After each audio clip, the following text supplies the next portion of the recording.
Hello there, creatures of the universe. I'm Riellerthecreeper, and new Gears of War campaign footage has been revealed, and there is just so much detail and so much shit going on in it that I just had to make a video, and I hope you guys enjoy it. But before I get into anything, I just want to throw this out there right here, right now. I am on social media, guys. Be sure to go follow me on Twitter, Instagram, Facebook. Follow me around in my nerdy life. All under the name of Riellerthecreeper or Riellerthecreeper. But anyway, the breakdown of the new Gears of War 4 gameplay. Alright, first things first. This game looks absolutely beautiful, and yet it's still months away from even coming close to our Xboxes. And it just looks absolutely amazing, and I love what the Coalition is doing with it. Another thing that I want to talk about in this is that Marcus Fenix is a tag-along in this mission.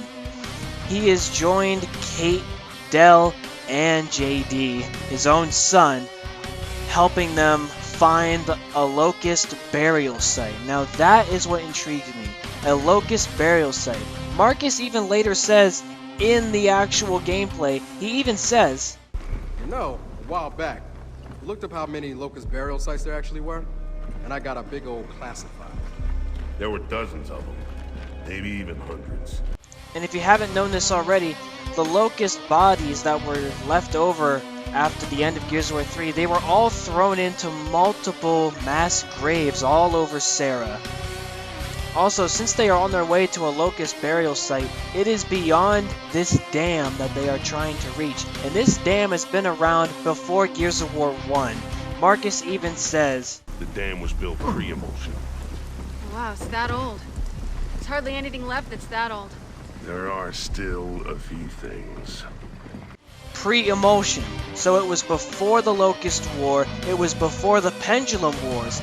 That dam is really, really, really old.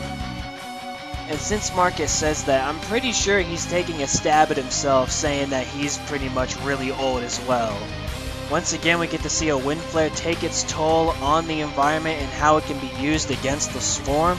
But one of the biggest things that I want to talk about in this video is that if we take a look here at this image I have, Marcus is clearly wearing his armor that he wore in Gears of War 2.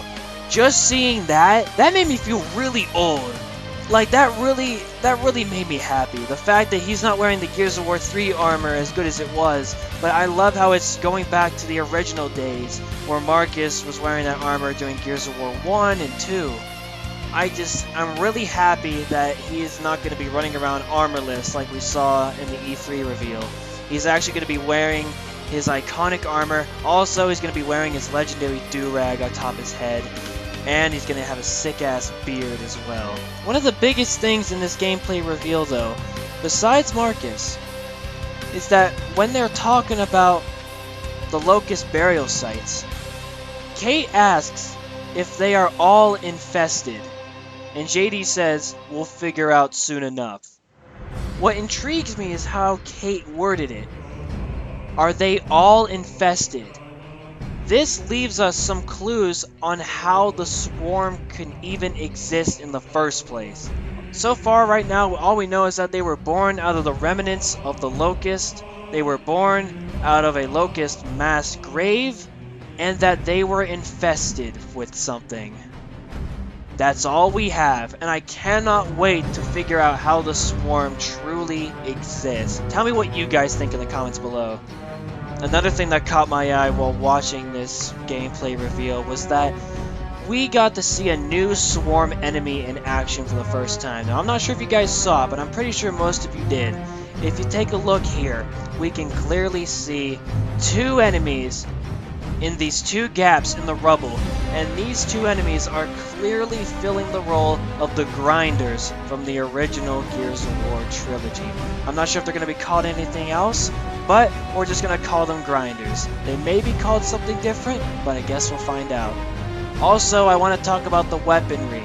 Whenever JD is swapping weapons in the midst of combat, we get to see him swap, and whenever it shows the Lancer on the weapon wheel, it says Custom Lancer. And this might go back to my theory of JD's personal idea of a Lancer. Alright everybody, thank you all so much for watching this video. Be sure to click subscribe. I thank you all to those that do. And I love you all. Thank you all so much for making my channel go up the way it has. Also, before I sign off, be sure to comment down below telling me what you guys think of everything that I've told you here today. Just be sure to let me know what you think, and I will see you all later.